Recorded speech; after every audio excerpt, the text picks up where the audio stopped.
Bonjour tout le monde et bienvenue sur ma chaîne YouTube.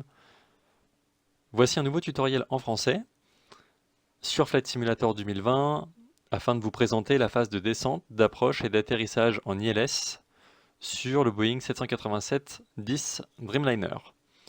Donc je vous invite à consulter mes précédents tutos sur ce même avion. Le premier évoquait bien le démarrage en Cold Dark et le second, donc juste avant celui-ci, évoquait la phase de démarrage moteur, de pushback, donc de repoussage, de taxi en roulage et de décollage. Donc c'est avec grand plaisir que je vous retrouve pour ce nouveau tuto en français. Et là nous allons aborder donc la phase de descente, d'approche et d'atterrissage ILS.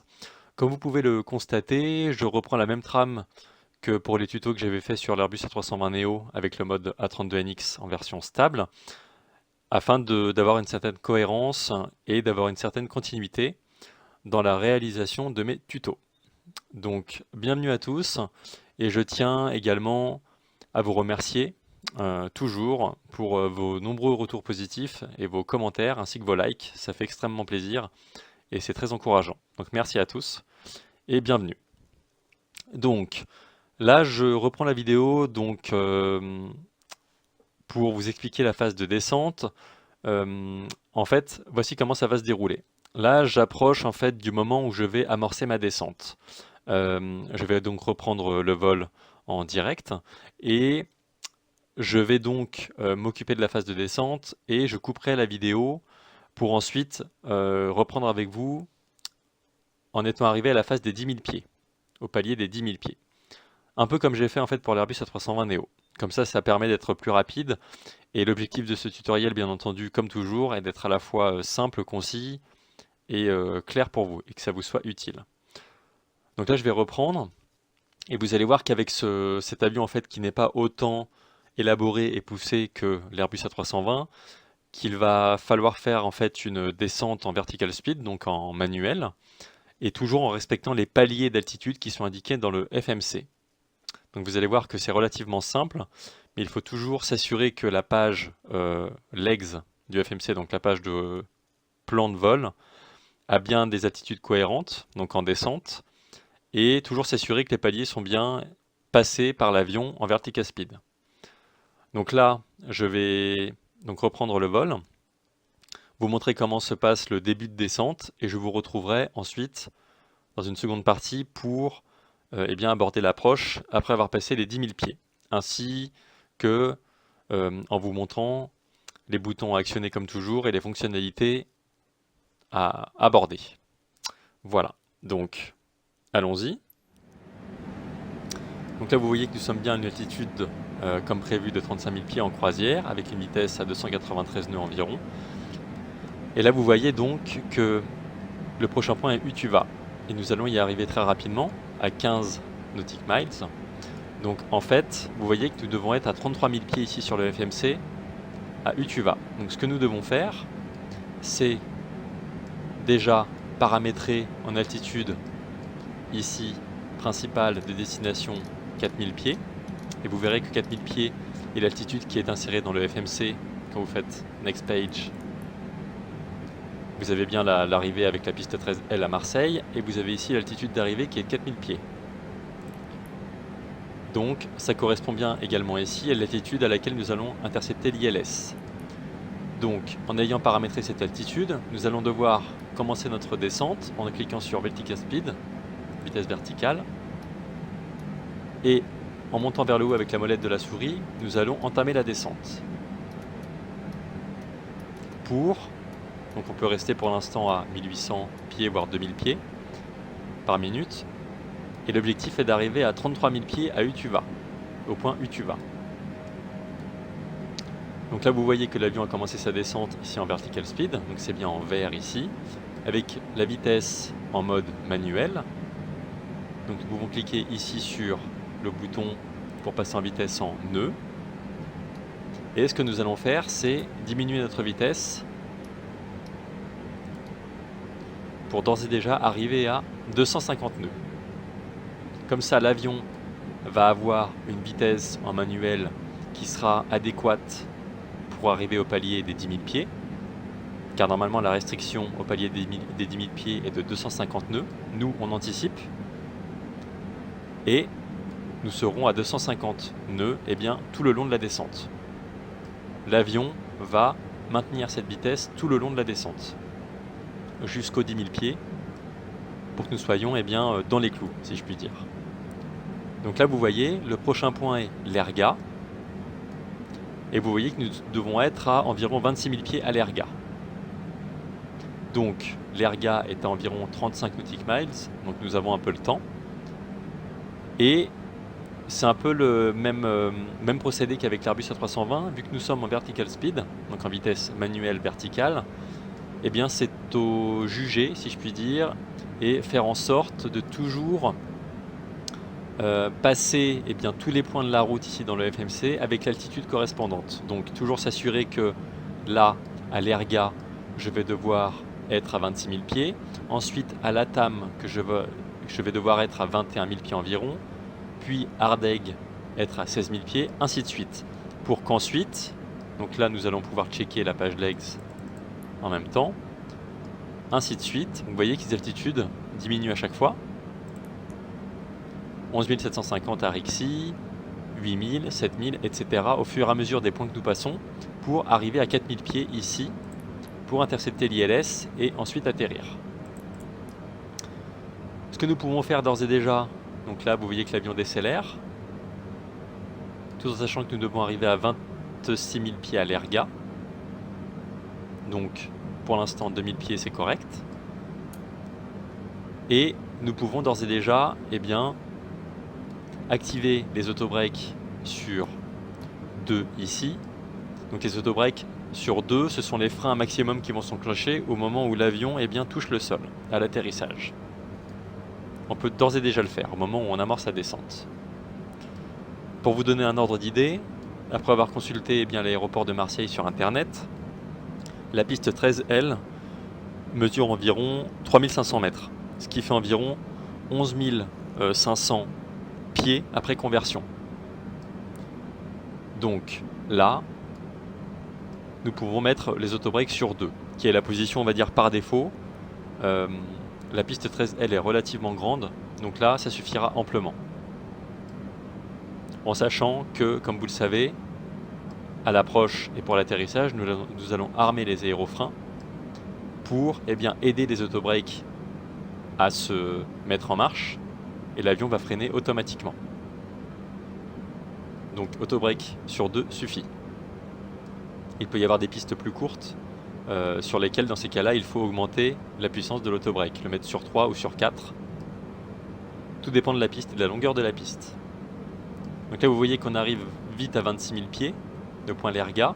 Donc on peut diminuer un petit peu en descendant d'un cran vers le bas pour relever le nez. Nous pouvons passer à 1200 pieds. L'essentiel est que là nous puissions anticiper et que nous arrivions toujours au point.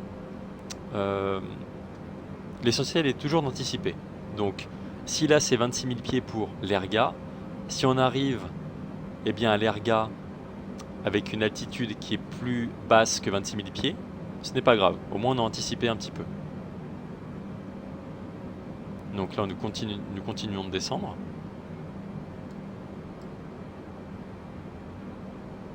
Ce que nous pouvons faire également, alors l'avion n'est pas entièrement fonctionnel, à l'inverse de l'Airbus A320 Neo. Donc vous avez ici, en cliquant sur Initref, la page approche. On peut cliquer dessus. Donc vous voyez ici que c'est bien la longueur de la piste 13L. Et il nous faut paramétrer ici la vitesse d'approche ainsi que les degrés de volet qui seront assignés. Donc on prend ici, vous voyez que si vous cliquez ici, c'est la ligne des 25 degrés de volet, avec une vitesse à 145 nœuds. Si on clique ici et qu'on bascule là, il prend bien donc la vitesse par défaut de 30 degrés de volet avec 143 nœuds. Ce n'est pas grave. On fera avec. De toute façon, c'est ce qui nous importe, d'être à 30 degrés de volet, donc degré maximum ici, pour une vitesse à 143 nœuds. Donc une fois que ça c'est fait pour la page d'approche, on peut reprendre ici la route donc en zoomant un petit peu. Et vous voyez qu'ici, une fois après avoir passé l'erga, nous allons entamer un virage vers la gauche et nous allons devoir être à 21 000 pieds à la TAM. Et ainsi de suite. Donc comme je vous le disais, afin d'être clair, l'idée est toujours de passer les points au fur et à mesure en respectant les altitudes qui sont attitrées par le FMC en fonction des points. Même si vous arrivez au point avec une altitude plus basse que l'altitude prévue ici, ce n'est pas grave. Au moins vous avez anticipé et c'est ce qu'il faut vous dire. Vu que c'est une descente en altitude vertical speed, ce n'est pas grave. C'est l'essentiel. Donc là vous voyez, je viens de passer l'erga en étant à 23 800 au lieu de 26 000. Bon, l'essentiel est que nous arrivions maintenant à l'ATAM à 21 000 et ainsi de suite. Voilà pour vous expliquer le début descente. Ce que je vais faire, c'est que je vais continuer la descente, ainsi de suite, jusqu'à arriver au palier des 10 000 pieds. Et je vous retrouve très rapidement afin de vous présenter la phase d'approche à partir des 10 000 pieds avec les fonctionnalités qui concernent cette partie. Voilà. Donc tout a été abordé et vous verrez qu'au moment où nous passons les 10 000 pieds, nous entamerons d'autres actions.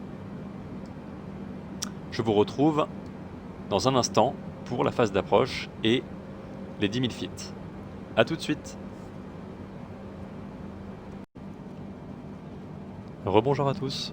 Donc me revoici comme convenu afin de poursuivre avec cette deuxième partie concernant la phase d'approche et d'atterrissage ILS avec le Boeing 787-10. Donc pour se référer à la première partie qui concernait la descente avec le début descente, me voici ici pour la suite comme prévu afin de vous montrer les deux étapes finales, si je puis dire, donc approche et atterrissage ILS avec le Dreamliner. Donc comme prévu, je suis toujours à une vitesse de 250 nœuds. Nous allons approcher bientôt des 10 000 pieds. L'altitude programmée est de 4 000 pieds qui correspond à l'altitude d'interception ILS.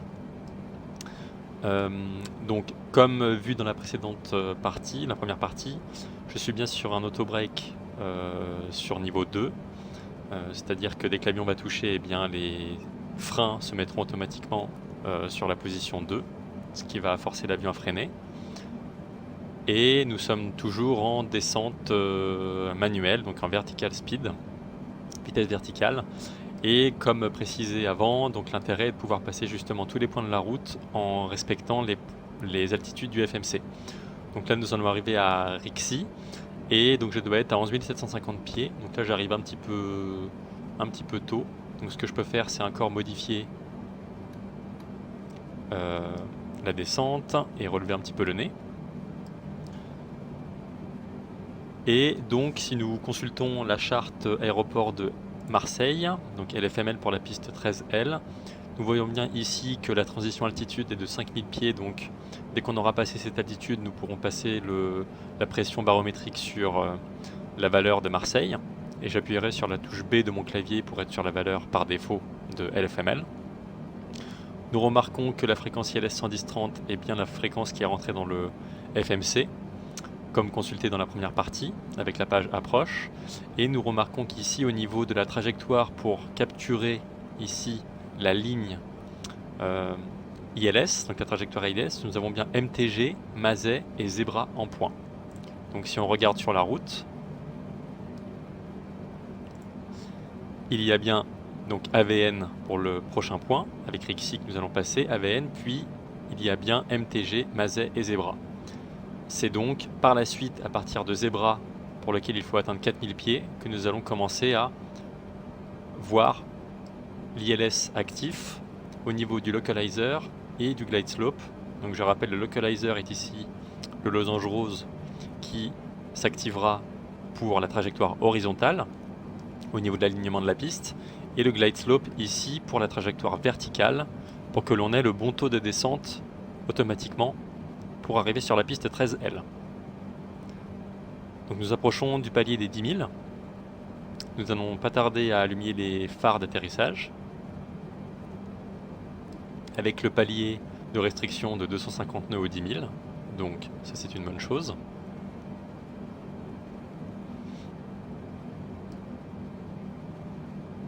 Donc avec une vue extérieure, personnalisée, une caméra personnalisée, une de chaque côté, avec la vue extérieure de l'avion.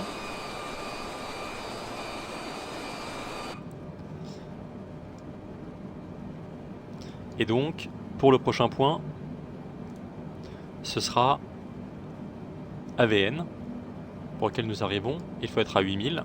Donc là, il faut descendre davantage, car le point suivant pour MTG27 sera d'être à 7000 pieds. Donc on arrive à MTG dans 14 nautiques miles à peu près. Donc nous pouvons déjà allumer les phares d'atterrissage car on a passé les 10 000 pieds. Ce que nous pouvons faire, c'est réduire la vitesse à 240 nœuds en dessous des 10 000.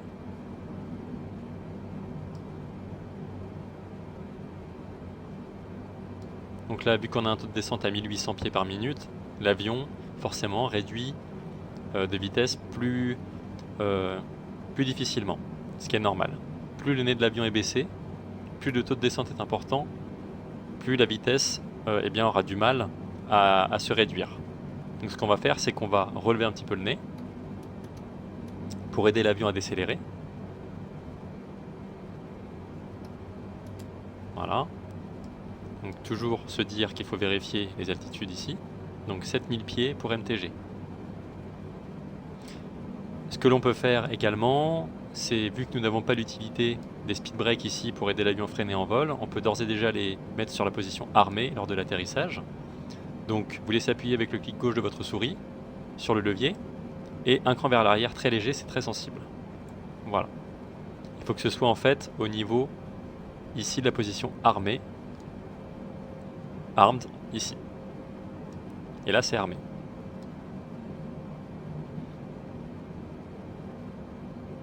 Donc l'avion a commencé à décélérer. À partir du moment où nous passons les 7000 pieds et que nous nous rapprochons des 5000 pieds, on va pouvoir diminuer la vitesse et passer sur 220 nœuds. Pour rappel, il n'y a pas d'ATC.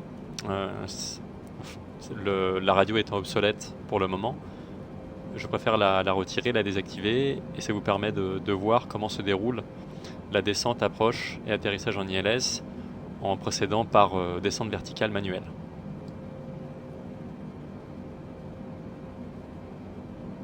Donc nous sommes à 7000, MTG est dans 3 nautiques miles, donc on peut relever le nez un petit peu. Ça va aider l'avion à ralentir.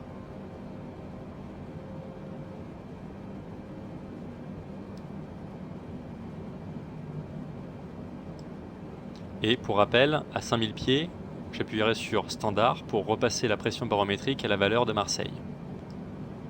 Car là nous sommes sur standard.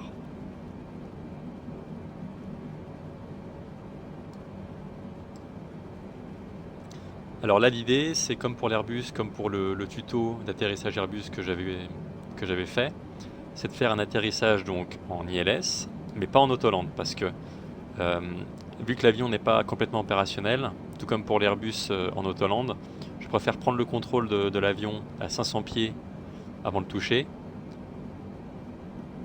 Comme ça, ce serait un bon moyen de vous montrer en prenant le contrôle de l'avion à 500 pieds au-dessus du niveau de la piste. Donc le prochain point est Mazet. On doit être à 5000. Donc là vous voyez que le point arrive très rapidement. Donc on va descendre davantage. Et on peut réduire la vitesse à 220.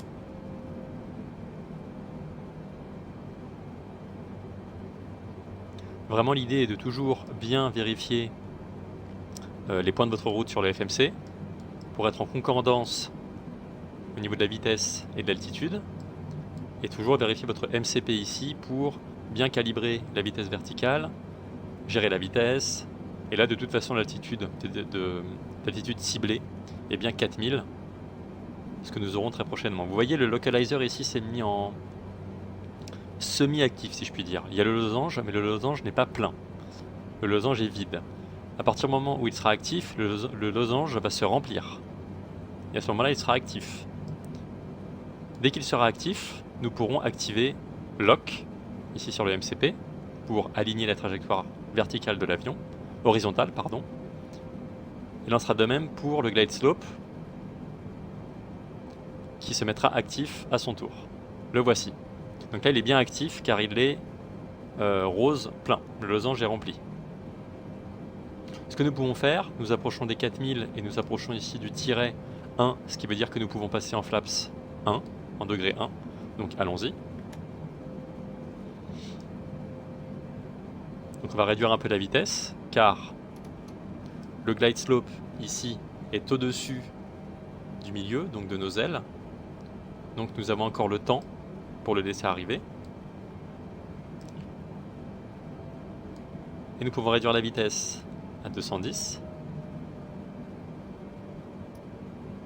Réduire également le taux de descente pour laisser décélérer l'avion.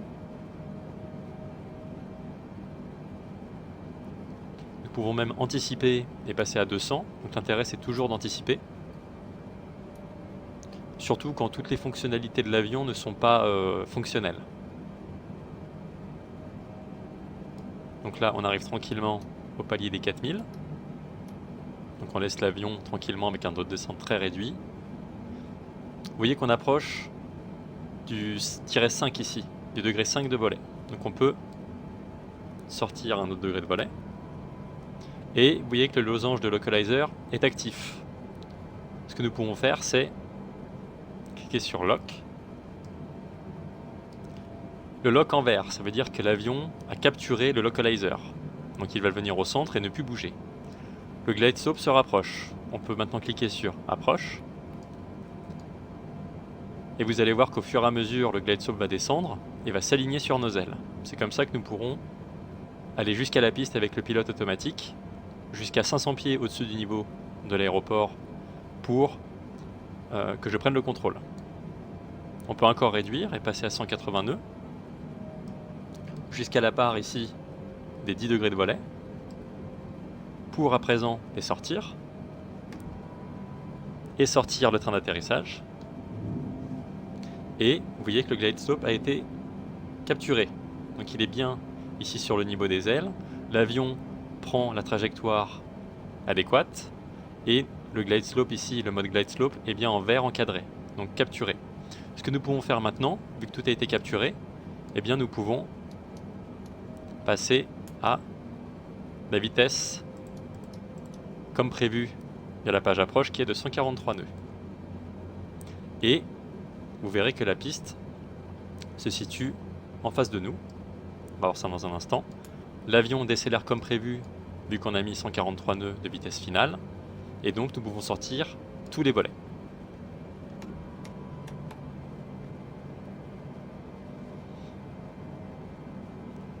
Donc l'avion va se stabiliser à cette vitesse.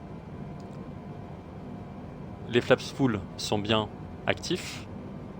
Les spoilers sont armés, ce qui va aider au freinage, en plus des autobrakes sur 2.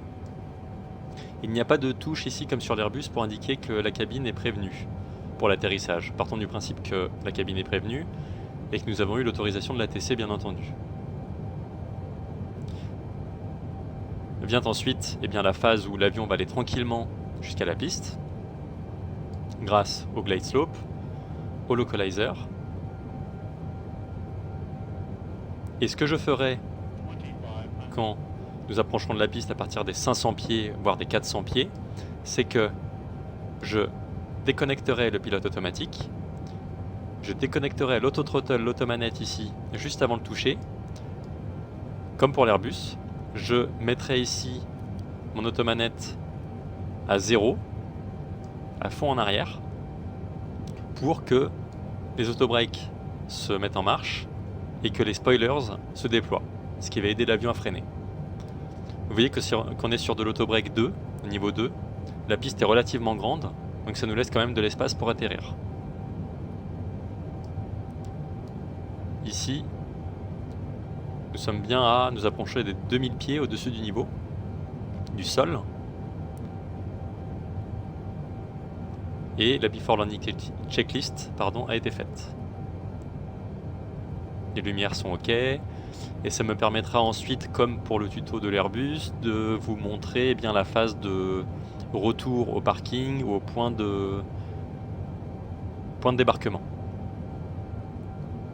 Avec la parking checklist. Donc, le Boeing 787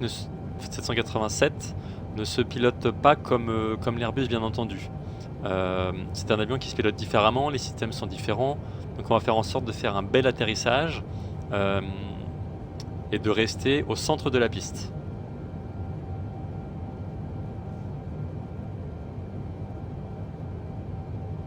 Donc l'idée, encore une fois, de ce tutoriel est que ça puisse vous aider sur cet avion. Et j'aurai bien entendu le plaisir de vous proposer d'autres tutos sur d'autres avions par la suite, idéalement le 747, voire d'autres avions. Et l'intérêt vraiment est de pouvoir se familiariser avec plusieurs avions sur toutes les fonctionnalités et voir comment ça se déroule étape par étape. C'est pour ça que je vous fais plusieurs vidéos à chaque fois. Et l'intérêt est de pouvoir vous aider, de vous apporter du soutien.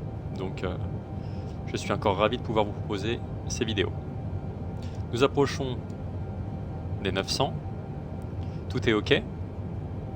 Je m'apprête à prendre le contrôle de l'avion très bientôt, à déconnecter le pilote automatique et l'automanette juste avant de toucher. Vous voyez que l'avion a tendance à aller un peu vers la droite puis à resserrer vers la gauche, c'est peut-être le vent. Donc il va falloir que je fasse attention à ça.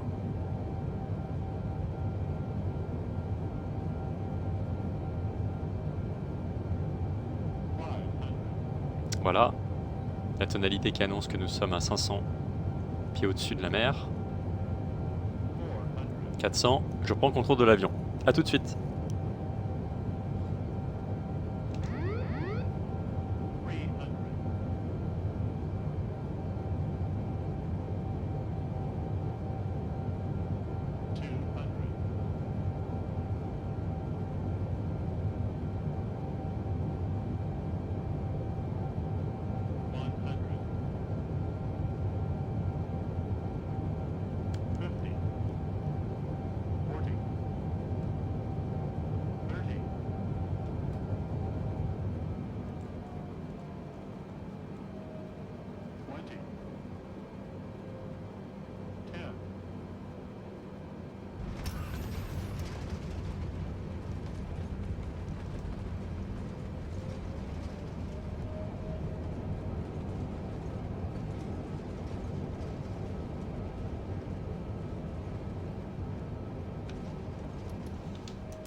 Voilà. Donc vous avez pu constater que c'était un atterrissage relativement en douceur. L'avion, c'est vrai que cet avion a de temps en temps du mal à pouvoir se rapprocher du sol facilement, donc il faut de temps en temps cabrer en douceur vraiment pour que l'avion se rapproche du sol. Voilà, en tout cas, c'est chose faite. Donc on prend la première voie de sortie que l'on trouve pour aller en direction de notre porte de débarquement. Donc là, il n'y a pas de trafic. On s'assure qu'il n'y a personne aux alentours.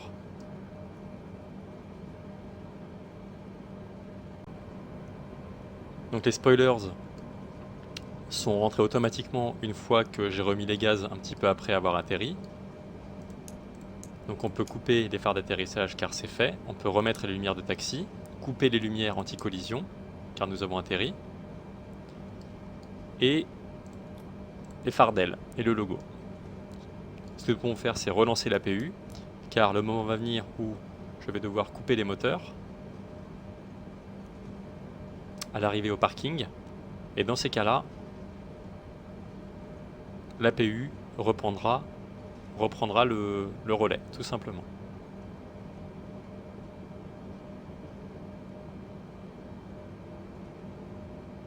Voilà. Donc là, c'est vrai qu'avec cet avion, quand vous prenez un virage avec votre palonnier, c'est vrai qu'il est très sensible. Voilà, vous voyez, là il tourne davantage.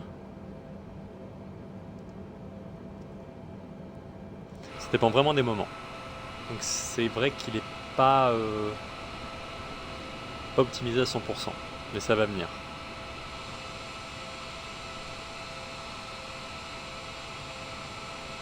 Donc là, ce qu'on va faire, c'est qu'on va tourner à droite.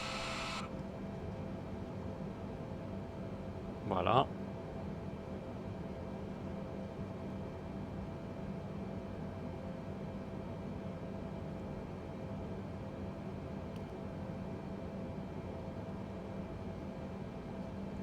Et nous allons aller à la porte d'embarquement qui se situe ici.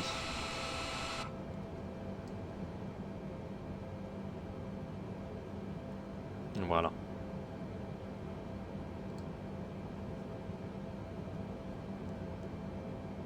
Pour le dernier virage.